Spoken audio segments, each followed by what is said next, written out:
I was on TV around about 60 times a week. Ads were fast, they were loud and proud. We were flogging furniture, selling it hard. The major newspaper of the day came and said that they'd like to do sort of a bit of an interview with me. You know, you never know really what they're going to write. Article said, "Is this the most annoying man on TV?" Which of course was terribly offensive to me.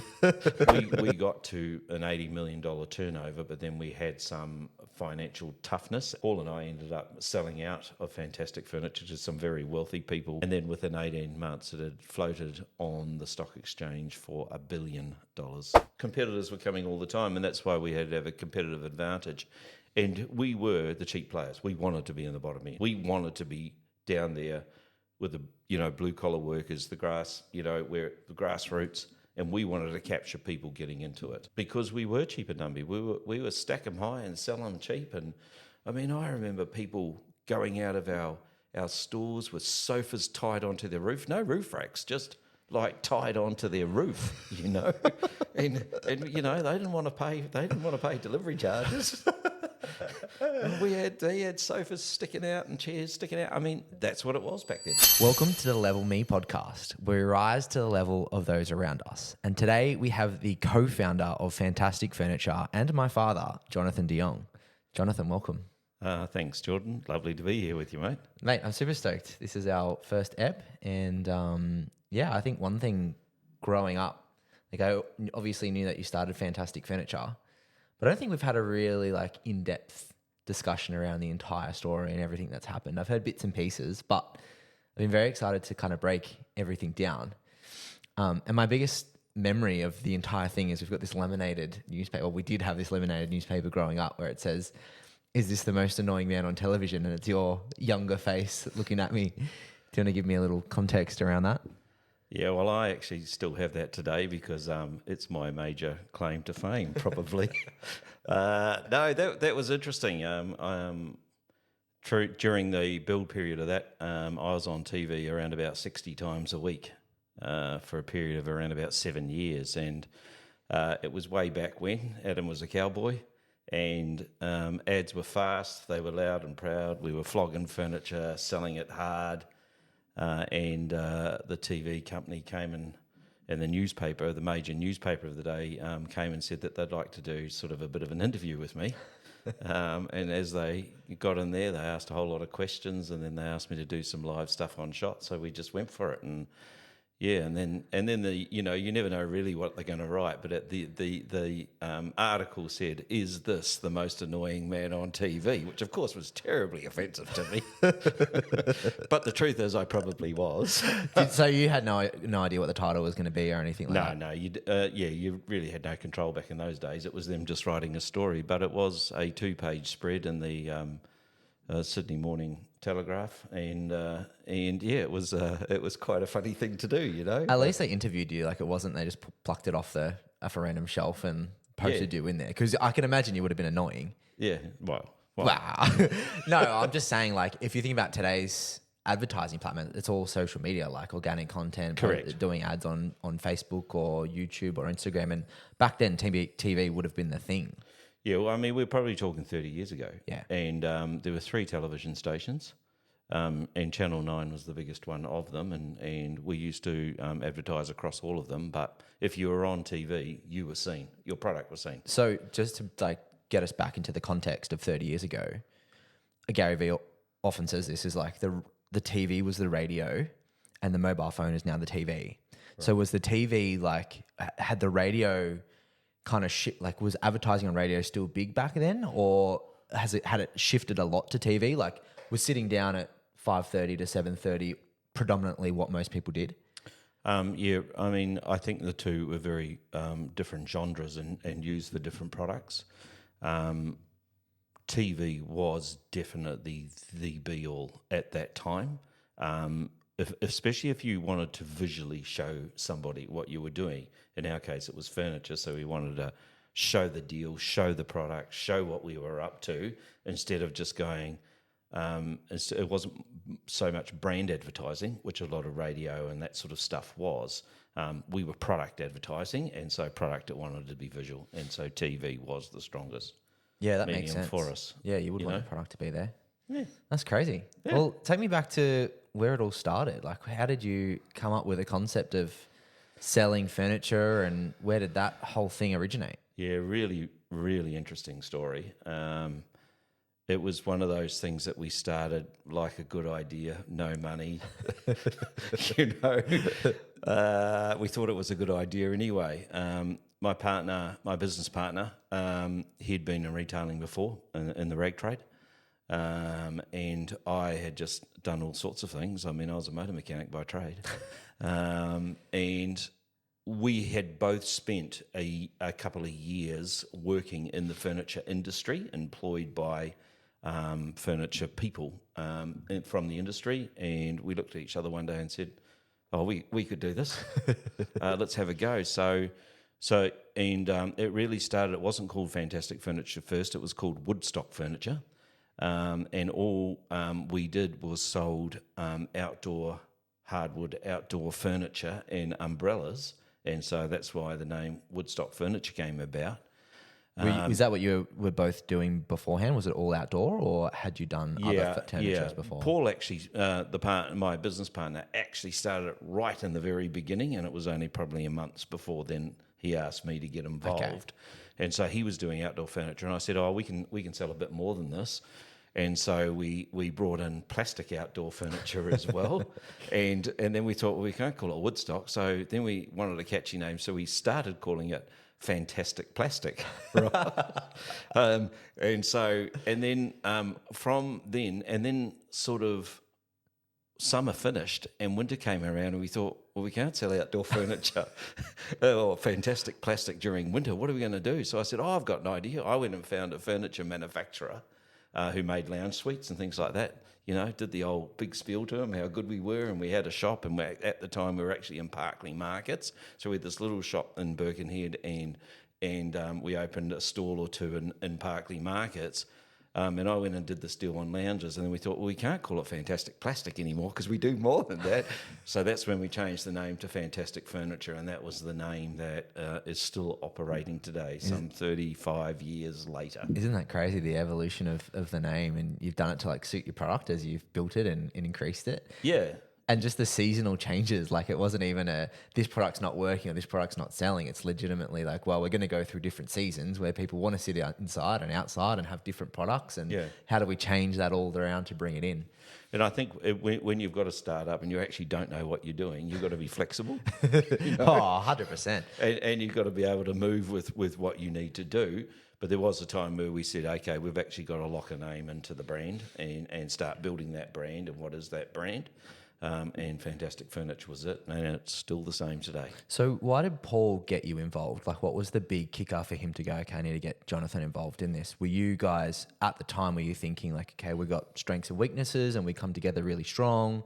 Or was there an element of, I just need someone else to do this with? No, I think the reality is that him and I did have very different strengths, and he actually he was working in the furniture industry as a general manager of a company, and then he employed me, and together we changed all the shops and everything else of that particular company. Okay. So he knew that there were strengths and that we both had differently, and as a team we had already proven the formula that we could change, develop, grow, and work the market so that it went really, really well. So I think as a pairing, that was the strength. Yeah. So okay. You had worked together, which is a good thing because you know each other's strengths and weaknesses, and you know you can do it. But he saw something in you when you were an employee and decided, let's do it together. Yeah, absolutely. Had you both, either of you, had business experience before then? He had. I hadn't. Okay.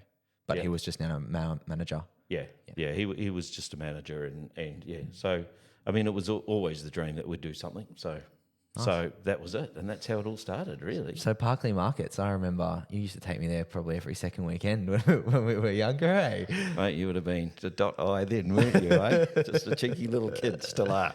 But I remember there was different, you'd walk up and down different aisles of this marketplace, and then there'd be like one key, like central place, which was obviously the biggest seller in the industry or in the market. Yeah, well, Parklea Markets in its early stage was pre-television marketing, obviously, right? So we started with 2 stands at Parklea Markets, and we had this tiny wee little shop at Birkenhead Point. But as we expanded the range, we obviously need to expand the size. And so Parklea Markets went from 2 stands to 4 stands to 8 stands to 16 stands, till in the end we actually controlled centre stage, which was the massive area, and it was filled with furniture. Now that was a process over 2 or 3 years, I think. But then we had also opened not only 1 retail store, we'd opened up another 2 retail stores. We had 3 retail stores plus Parklea Markets to actually get us to the size of where we had buying power. And then on the back of that, we realised we needed to start media, like telling the wider group, not just the people walking past our stores, about who we were, what we were doing, and then driving the clientele to us. So your first sale or sales literally came from people just walking past your stall? Absolutely. Wow, that's crazy. Absolutely. And at the time, was it like a ship in, ship out? Like, did you have to take the stock back home during the week or whatever, or could you leave your stock there? Yeah, in the initial stages, we were shipping in, shipping out. We had to truck in, truck out, just about everything. Wow. That was the policy of the markets back then. So it was an enormous effort, but that was doing, probably 2 times what a small shop would do, because they had the clientele coming through, So it was pretty fantastic. Yeah, that would have been good because you didn't have any like overhead marketing costs. No. It was just there on the spot. No. And so the second thing that I commonly know you for is the package deal king. When did, and like give context around the ads and what that kind of means, but did that kind of start when you're in those early stages, or did you kind of grow into it? I remember after around about 3 years of it being in this business, I mean, we were a value retailer, so we sold value products. And I remember going, there must be a better way that we can just sell a $60, $70 coffee table or a $200 lounge suite, or a sofa or whatever else. And I remember I was away and I went back to Paul with this idea and I said, why don't we put a whole house full of furniture together and give them something free if they buy the whole lot and then add finance to it. So the idea was to change us from selling a one piece of furniture to letting people who are moving out of home or whatever else get a whole flat full of furniture, a bed, a lounge suite, a coffee table, a dining table, and, all sorts of other bits and pieces. I mean, we ended up giving them crockery and cutlery and we just wanted this one-stop shop. And I remember then I could do that. I remember the ads. I mean, it was $19.99, at Fantastic Furniture. We can give you this, and this. Not only that, you get a free TV. That's right. And I remember when we put that on television the first time, the business multiplied by 4 overnight. And the reason that I did the ads is because we were too stingy. We didn't want to make someone else a TV star, and we knew that if this was really successful, then we would need them all the time. So I did the TV ads, and that's how I became so recognised at the time. But yeah, the package deals were a massive part of our business, and then we built multiple package deals and put them on TV, and that was an incredible. We were doing package deals before McDonald's were doing meal deals. Yeah, well, you can see it today. Even like Microsoft, they'll package Microsoft Teams, Outlook, this, that. Like it's a common thing now where companies package everything together and sell it as one product. Yeah, because it's upsell. It's the ultimate upsell, isn't it? So it wasn't driven by like market demand. Like you didn't have families that had just bought a new house wanting to fill it all come to you and go, I need all this sort of stuff. It was purely just, how do we sell more products? I mean, I'm sure that happened on the rare occasion, but we made a market area, a market zone, where when people were moving out of home particularly, or moving up or doing something else, we said this is an opportunity where they could come to our shop and do the whole thing all at once. Pick your colour, pick your style, we'll put it all together, $2,000, you get a free TV, unbelievable colour TV back then. I mean, that's when they were worth something. And then not only that, we did it on a finance package, so we actually financed it. So we could say, you can move out of home for $10 a week and get yourself set up, you know. And How did finance work back then? Because I know today we've got like Afterpay and like all these pay as you go type things. How did the finance look back then? well, I mean, finance was similar to a credit card is now, basically. Okay. I mean, they would give you $2,500, $2,000 worth. You know, they were paying you colossal interest rates on it. And the finance people would pay us the $2,000, $2,500, and then it was their client after that. So for the person who didn't have the deposit or didn't want to save up the money but wanted to move out of home for $10 a week, they could get out. But there's no doubt that there was a cost associated with it. It was just another product, like a TV or you know, like a sofa. Yeah. We made a margin on the finance as well. Good for business, hey? Yeah.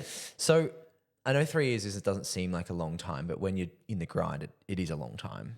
And I know you said that you've like went from 2 to 4 to main stage in Parklea, then you had 2 other stores not too far after that.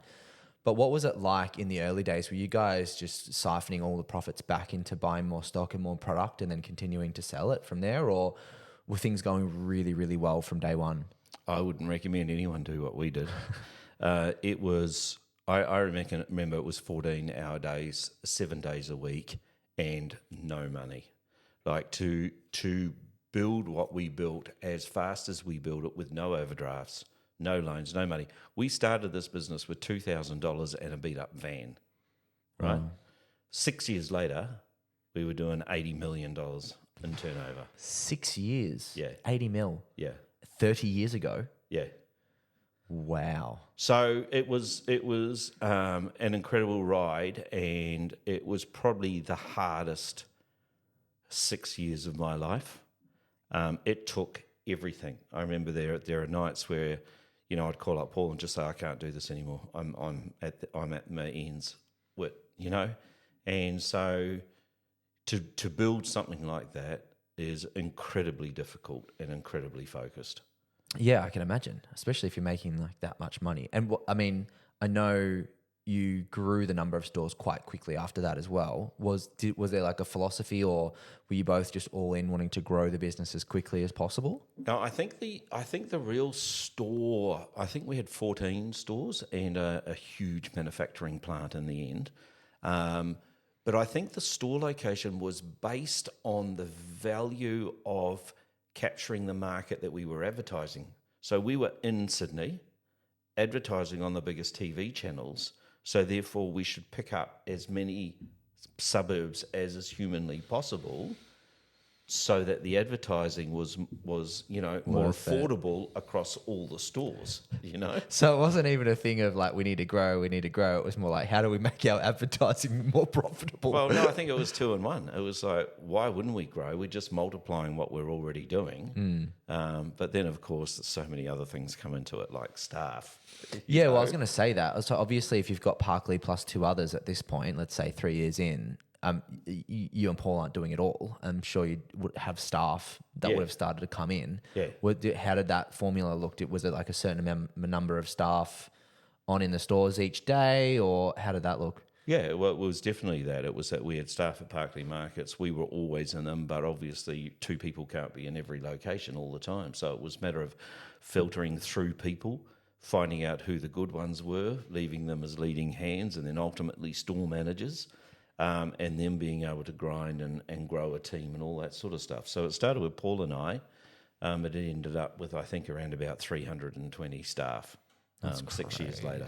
That's crazy. So, and a good 130 or 40 of those were in the manufacturing arm. Okay. And so at that point, how many stores do you think you had? 14. Okay. And what was the formula from store 2 to store 3 to store 4? Was there like a revenue number that you hit that you decided that you wanted to execute on another one, or like were you guys profitable at the time? Well, we thought we were, and you know that was another education as well, how important margin is. I mean, yeah, we were profitable, but we were growing, but all our suppliers came along the ride with us. So our suppliers were basically funding us, or funding the stock inside of the stores, and then you know, we would just continue to grow. I just think once we opened a store, we had it staffed. It would seem to be reasonably successful. We knew the numbers that we had to turn over per store. We would then go next, next, next, and I think the speed of growth was actually something that hurt us in the long run as well. Yeah. Okay. Because with growth and with people and then with multiple locations, you can't just rely on your own self and your own honesty. You've then got to make sure, remember, it was a cash environment back then. So then you've got to start thinking about stock control, cash control, accountability, honesty. And those were all massive learning curves along the way. Yeah. So, I mean, HR wouldn't have been a massive thing back then, but how did you eventually get someone who was kind of operations who could oversee a few things and you build it out like that? Or did you just have store managers who kind of managed everything? We just had store managers, and it would be go through the store manager and then up to either myself or Paul. Yeah. I think we were 4 years or 5 years in before we looked for an accountant. Wow. I mean, you were talking a lot of money. I remember on Monday mornings we had safes in all the stores, and we would drive around to the stores and pick up $250,000 in cash, Oh my goodness. and then go and bank it. Can't bank it. Yeah. Wow. And was it all, was there receipts back then, obviously? Oh yeah, everything was receipted, everything was accounted for. Handwritten receipts? Handwritten. Wow. And I mean, we did computerize down the track, but yeah, I mean, and that was all part of the growing and all part of the learning curve. Far out. What a journey. No wonder you had a few days where you were like, okay, this is a bit too much. Yeah, and I think, unless you've got the money and the systems, you wouldn't want to grow like that now. But also then we built a factory, so a manufacturing factory. At the height of the factory, we were building sofas from sticks to finished on the conveyor in 10 minutes. Wow. By manpower. So everything was pre-cut, pre-sewn and everything else, and they would be assembled in 10 minutes. And at the height, we were building 500 sofas a day. Wow. That's crazy. So back up for a sec though. Before, you said your suppliers were essentially funding you. Yeah. In what way? Were you ordering the stock and then selling the stock and then paying the supplier? Okay, yeah, well, that was when we were buying the stock from suppliers. Yeah. And then we ended up manufacturing the stock Yeah, ourselves. yeah. But then the suppliers would then be the timber merchants and the fabric merchants and the foam merchants, whereas in the earlier days, they were the ones supplying us the sofas and the beds and all the other bits of it. So no matter where it went, our suppliers did come on the ride with us because they wanted their products obviously sold through our stores. So they would give you the stock first before you sold it? Correct. And they would say, you can pay us 30 days, 60 days, 90 days. Some of them said, just stick it on the floor, and pay it to us, once it's sold. And quite frankly, I think a lot of that happens today. A lot of the big companies are just actually retail stores that are selling a space, and the suppliers are actually funding. Yeah. So it's probably no different to how DJs or someone else are operating today. Yeah, that's crazy. And it's probably a good, not a good practice, but it's a good thing for you guys to do early, because then you could have done it with the, the foam supplier and the wood supplier and everything else, as you said, from there. So what was the trigger point where you guys went, okay, instead of buying the finished product, let's actually create these from the base material? I think the dream was controlling cost and margin. So when we found the right guy to run the factories for us, it was like, if we are to be better than every other retailer out there, because every other retailer, the Harvey Normans and everyone else, they don't manufacture anything. In fact, they normally don't even import stuff. They buy from suppliers, whereas they're of a size where they can force the price down pretty hard. For us to compete against the likes of Harvey Norman or anyone else means that we had to be able to lower our buy price, and just to force an advantage in the marketplace. I remember at one stage, the store was a little bit quiet, the factories were a little bit quiet, so I went to my factory manager and I said, I want to get some volume going here. We're a little bit quiet. I said, I want you to build me a sofa that I can sell for $199. And he kind of looked at me sideways and said, what? And I said, well, I need to buy it for 150 because the margins, were that tight. I said, I didn't want a nice. I said to him, I didn't ask you for a nice sofa. I said, I just want a sofa. All right. Anyway, within about 3 hours, he had built the sofa for us, and came and showed it to me. And I said, yep, that'll do. Beautiful. So we took it straight to the TV studio, which we had in the factories, and we shot it. And I said, for the first time ever, a sofa, not $399, not $299, just $199, And there were only 4 colours. I went to the fabric suppliers and I said, I need a fabric for X amount of dollars per metre. And so we shot this ad, and I rang up my mates at the TV company, and I said, hey, I've got a new ad, I want it on TV tonight. And they were going, yeah, okay, Jono, and we put it on TV. And then on Saturday at about 11 o'clock, 12 o'clock, I think we probably had 6 or 7 stores at that time. I rang around to all my managers and I said, how's it going? And they said, oh my God, there are queues of people going out the door. And there were literally queues of people walking up to all our franchises and walking past the sofa, picking one of 3 colours, going to the counter and ordering it. And I said, so how many have we sold? And I calculated quickly, and we had sold about 7,000 sofas in a morning. And so I'm ringing up the TV company and I'm going, get that bloody ad off TV. Right? And by the end of the day, I think we had sold 9,000 sofas. And I'm like, oh my God, how the hell are we going to make these things? And you only had one factory? Well, we had, one factory. And so then on the Monday morning, I ring up the fabric supplier and I go, you know that fabric that I said I wanted to order? And they go, yeah. And I've said, I need 100,000 metres of it. And they're like, what? And I'm like, I need 100,000 metres of it. And I said, we've sold 10,000 sofas at about 10 metres. And they're like, well, we've got to ship it in. And I said, you won't be shipping that lot in, boys. You'll be flying it in. And so, those were the things that we did back in the day. And that's what we had to do to build the business. And, you've got a supply chain, you've got a retail chain, you've got 300 staff, you've got to feed the machine. And that sort of thing, that's what was Fantastic Furniture. That is crazy. So you're building them for 150. Well, thereabouts, yeah. And you're selling for 199. Yeah, and all the retailers out there go, you're mad. There's no money in it. But it was a short season. It was a volume. It was attraction. It was a loss leader, and it significantly put us back on the map. Yeah. So 25% profit margins before even getting it to the factory and having the staff members there and selling it and everything else like that. Yeah. Do you know what overall profit margins you're running? Yeah, I think across the board we were running at a net of around about 17 or 18%. Okay, so that's not too bad.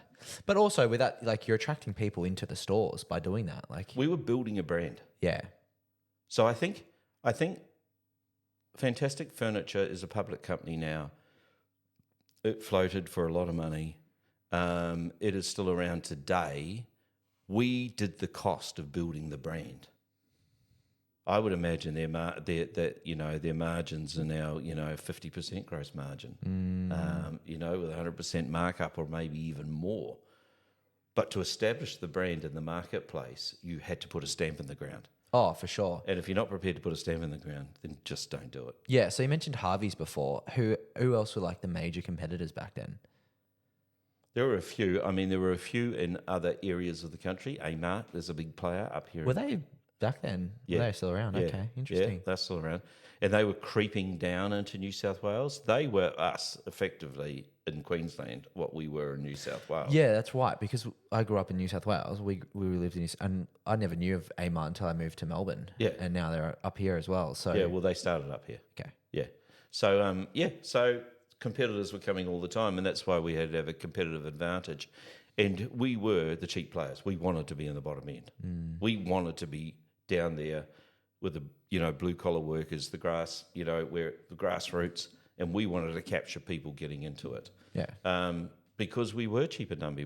We were stack them high and sell them cheap. And I mean, I remember people going out of our our stores with sofas tied onto their roof, no roof racks, just like tied onto their roof, and they didn't want to pay delivery charges. And they had sofas sticking out and chairs sticking out. I mean, that's what it was back then. Wow, that is crazy. So it was a brilliant time. I remember. Can I tell you one little story? Yeah, go for it. About a supplier. We had a supplier called, the company name was Sidex Util. And they were a big Yugoslavian company back in the day. They made chests and dining furniture and things like that. And this was back in Parklea Markets Day, and we were selling heaps of their stuff, but we were paying cash for it, right? Because we had no credit line. And I remember one day I said to Paul, let's go in and ask them for credit. Or he might have said to me, let's go in and ask them credit anyway. So we go into this company, and there's these big Yugoslavian blokes, and they were the kings of the furniture world back then, And we made an appointment, and we had to sit in the reception, and there was Paul and I sitting there, shitting ourselves. And we went, and we ended up seeing the managing director and the finance guy, and we said to them, "Hey guys, like, we've done heaps of business with you guys, but we're paying cash all the time. If you would give us credit, we'd be able to sell a whole lot more if you could give us 30 days. And I remember this Yugoslavian finance guy just going, "Nope, we will not give you credit like this." And Paul and I just jump up and go, "Oh, okay, sorry for asking," and we took off. 3 days later, I was driving past the factory, and something inside me just stopped me, and I pulled off the motorway, drove up to the factory, and went up to reception and said, "Oh, hi, I'm Jonathan de Jong. We buy from you. I want to see your managing director." And she said, "Well, do you have an appointment? I mean, these guys are big. Do you have an appointment?" I said, "No, I don't have an appointment." And she goes, "Well, why will he see you?" I said, "Just ask him if he'll see me." He did see me. And when I walked into office, I remember him putting out his hand, and he had like 2 fingers sawn off because of through the factories that, he'd grown up through the factories, the hardship and everything. Anyway, we shook his hand, and he said, "What do you want?" Like this to me, And I said, "We were here 3 days ago, and we talked about you giving us finance, and your finance guy said he won't give us credit." And I said, "I'm going to build a company, and I don't need you to build it big." And I said, "You've got a big company, and you don't need me, but we're both in business to build businesses and to make money, and I want to know why won't you give me credit when I know I could double or triple my business with you?" And I was shitting myself. And then I just stopped. And it felt like an hour. It was probably a minute. Right? There was complete silence in the room. And then all of a sudden, what was his name? Ivan or something. He stood up, and across came his 2 fingers in his mitt like that. And he said, "We will give you credit, and we will do business with you." And I didn't realise it at the time, but that changed our entire business. It was the believability that when you go in there and you ask for something and you believe in yourself, then others will start to believe in you. And we did 4, 5, 6, 10 times more business with that company. And the funny antidote to that story is 4 years later, Yugoslavia had gone through a big war, and their supply chain got taken out. And then after the war, they were rebuilding their company, and we were a big player. And then Ivan came to me and sat in my office and asked me to do more business with them because of what they had built. And that's just an incredibly great story about That's awesome. business, It's so, and I think that's one thing that I've always really admired about you is just your courage. You're never scared to have a tough conversation or say something that's a bit unorthodox. It might be awkward or interpreted the wrong way. You've never been shy of that. One of my fondest memories of you is, I think we were in Singapore. We used to go there quite often and travel, and there'd always be deals or markets or whatever, and we'd go up to the markets, and it was when G-Shock watches were a big thing at the time, and you were talking to the guy, who owned the markets, and I think we were doing a deal on 3 or 4 watches or something like that. And man, you hardballed him really. Like, he came in at a price, and I think you almost like, I think it was like 30% of what he said. Like, it was really low. And you had the awkward conversation. There was the awkward silence. He said no. I really wanted the watch, and you said, righto, walk away. We're walking away from this situation. And you said, Geordie, just watch. And we walked away. You go, give me 5 seconds. And it was what, 1, 2, 3, 4. Sir, just wait. All right, deal. You know? And you're never shy. The best thing about that situation is you gave him the full price anyway. Yeah. It wasn't even about the deal. No. It was actually just all about the deal. You wanted to do the deal. It wasn't about the money. Well, unfortunately, being Dutch, George, I wanted to teach you what doing a deal was all about. But I think the great thing about that story is we gave him what he originally wanted. Exactly. But where did that, like, was that original story that you said a part of that character building for you, or is that something you've always had? Well, I think you got to know when to hold them and know when to fold them. And winning in business is about winning for everybody, making it win, but know when you can't do the deal, and don't be scared to walk away from it. You got to create a win environment. I wanted a win environment for that guy because I actually felt sorry for him in the end, and that's why I gave him the original price that he wanted, because it's probably all of about $6 anyway. But it's like you've got to know. You've got to know when you're prepared to walk away. Yeah, but is that a character trait that you've always had? Because for me, up until very recent, while I was on the corporate ladder, I've always kind of just been a yes man and tried to keep everyone happy. Is it a trait for you that you learnt through experiences, or have you always been like that? I don't know. I don't think I'm anywhere near like that now. I hate asking for a bargain or for a deal. I mean, either you buy it for the price that somebody wants to sell it for, or go and find it somewhere else. So I don't know. It was just I think it was a matter of when we were in that business mode. It wasn't watches. It was rents. It was materials. It was everything else. I mean, money in the world of buying and selling a product is not made in the sell. It's made in the buy. Yeah. Because if you buy it right, you can sell it right. Yeah. So that, I guess, was the lesson. The big lesson. Yeah. That's crazy. It's awesome. Back then. So, I mean, I had a pretty lucrative upbringing. We had a really nice house in Dural. When did you guys start becoming relatively wealthy or profitable, and what did that look like? I think that was only through size, Might have looked wealthy to you, but it was probably a lot of debt associated with it. Yeah, I mean, we had a nice house. It wasn't we did. We grew up in some you grew up in some lovely homes and all that, but that was after years and years and years of hard work, and building a cash flow, and then ultimately making something out of it, so that you can go. Can't have been that wealthy. I'm still working. And so I suppose one thing that I've kind of not struggled with, but definitely taken on board, is who you surround yourself with is so important. And I've noticed my friendship group has changed a lot since starting a business.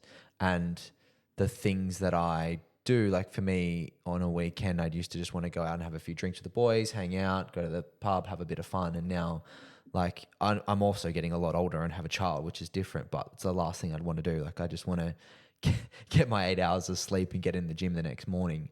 What did it look like for you? I know you were working pretty long hours, like 14 hours. I mean, did you have a social life at all during that period? And how did your what personally changed for you through that time?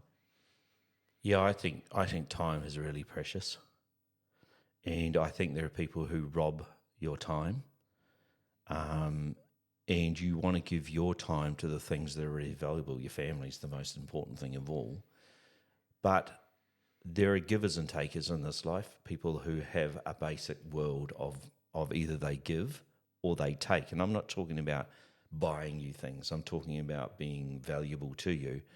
And I think you've got to be very, very careful with how you use your time, and spend your time with people that make a difference to you. And hopefully you're making a difference to them as well. you want to create a win-win situation where you're a great person to be around. You're interested in their life. You're putting into their life, and that could be just fun, could be family, or it could be business, But surround yourself with people who are really worthwhile hanging around, and you're worthwhile to them, because people will suck you dry of your time, your finance, your fun. You don't want people who are always negative around you. They'll bring you down. You want people who are fun, they'll bring you up. You want people who are positive, they'll make you feel more positive. You want to be around people who are successful in their own world. I'm not talking about just millionaires. No, I'm talking about who have a successful mindset. A successful person might be someone who brings up their family incredibly well, and you want your family to be like that family. In business, you want to surround yourself in business who are doing the things that you want to do and want to achieve, and mixing with people who have done it before. Yeah. Who was there anyone for you who was like that? I mean, I suppose it was very different because these days we've got podcasts and books and, virtual mentors. But was there anyone for you who was a bit of a mentor or helped you get through different seasons? I think my business partner and I were reasonably good. We were very different, but I think we're pretty always honest to each other, in that. And I can't remember any major business mentors, and I think if I did have, we would have been a lot more successful. I was not educated through university or anything like that, and I think when you're building a business, whatever it is, you actually want the wisdom around you of people who have walked that path before. And in the later years in Fantastic, we had all sorts of issues because we had grown too big and everything else, and we had to do some things to save the company whereas I think if we had managed it with wisdom and people who were really wise along the way, we probably even could have been way more successful. Yeah, well, you definitely took an aggressive growth strategy, which, if you're growing, it's great when things are growing and they're going well. And then, like every business has highs and lows. And if you've grown that quickly, that much, and then all of a sudden you don't know or realize the mammoth that you've created, it'd be hard to go, okay, oh shit, what do we do in bad times? Yeah, and it's no different to what even you're talking about doing now, where, you're encouraging people to build investment portfolios and all that sort of stuff, which is great and awesome. The danger side of that could be what happens when an interest rate changes. And so how do you manage for that sort of thing as interest rates change? They move from 2.5% to 6%. What does that look like? What does it cost? How do I fund it? It might be that you need to sell down one of your portfolios or whatever it is. You're not changing your wealth creation program because you're on a wealth creation program, but you do have to make changes during the processes, and you have to make changes through the process of life. So you made a comment before about you're still working, so you're obviously not super wealthy. And you mentioned at the end of it, during the later years, it was starting to get a little bit harder. When did you start to see some of those eggs cracking? I think one of those things that I alluded to, that if we were a lot smarter than we would have been way more financially savvy on our way through it. And so we got to an $80 million turnover, but then we had some financial toughness and shorts of funds and all sorts of other things. And so we had to make changes. So when we talk about the companies being floated, the people who bought the company off me for not enough money floated the company. The company was brilliant. The brand had been built and established, and all it needed was a good deal of capital to come into it to correctly balance the turnover to that. So,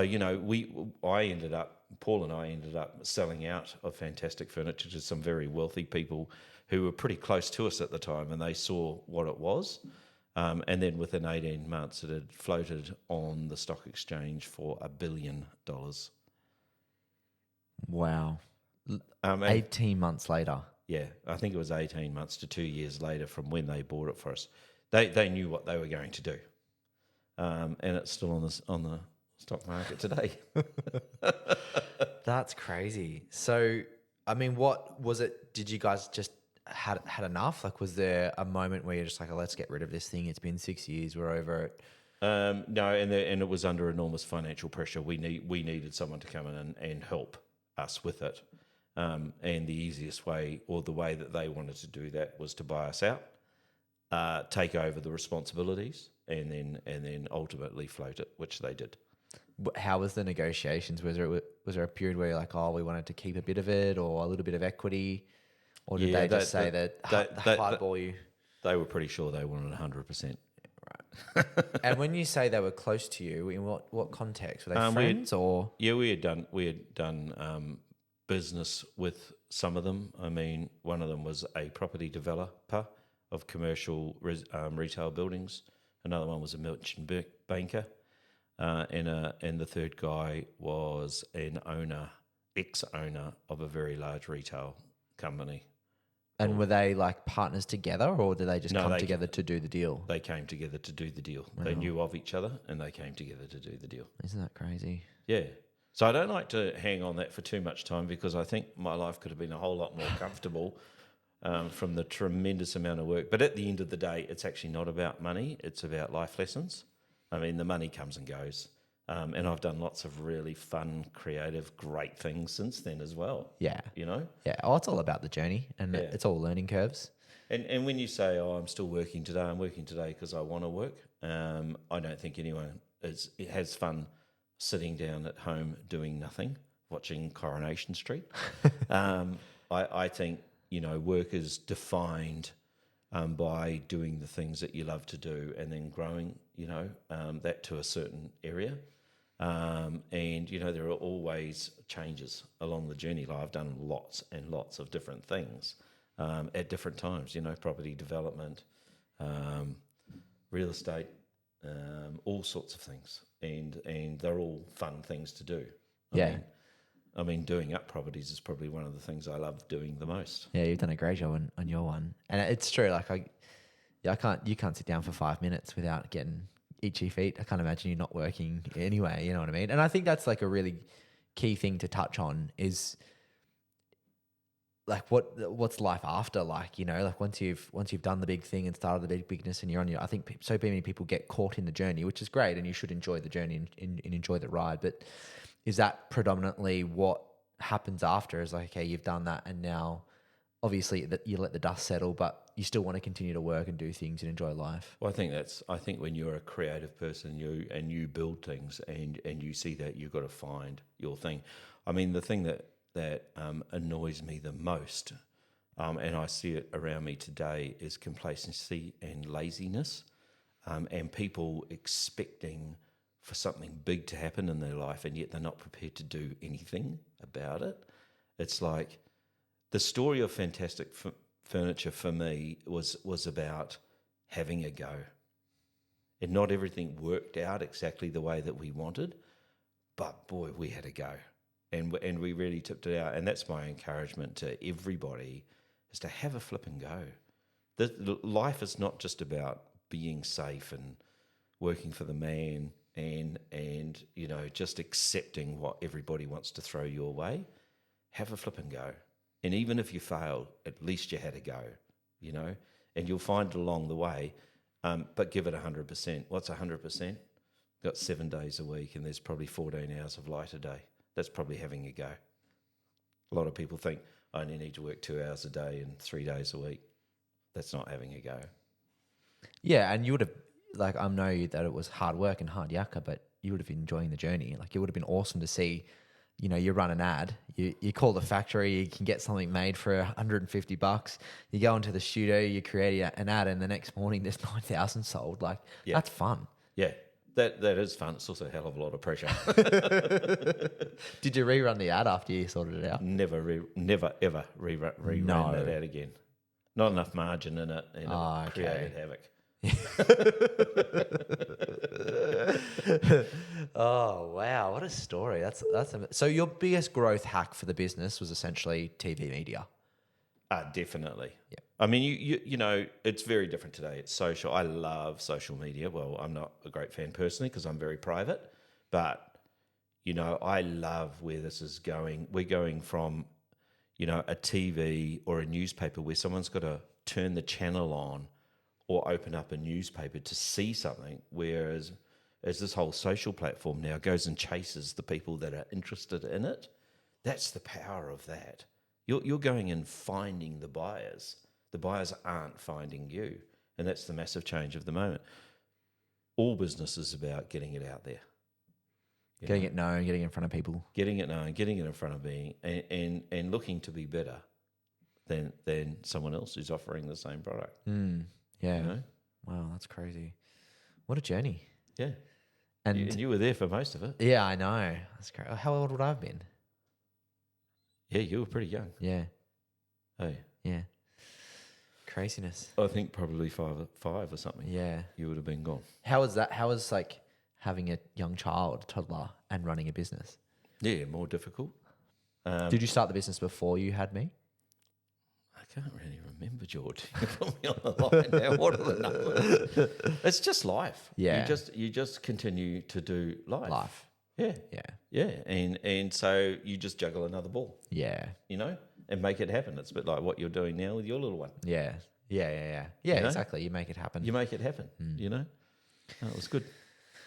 What a journey. Well, thanks for filling us in with all the nitty gritty and details. It's actually a really cool, to get to 80 million in 6 years is insane. Well, it was insane. It was insane back then, And in hindsight, that's why the business is there today.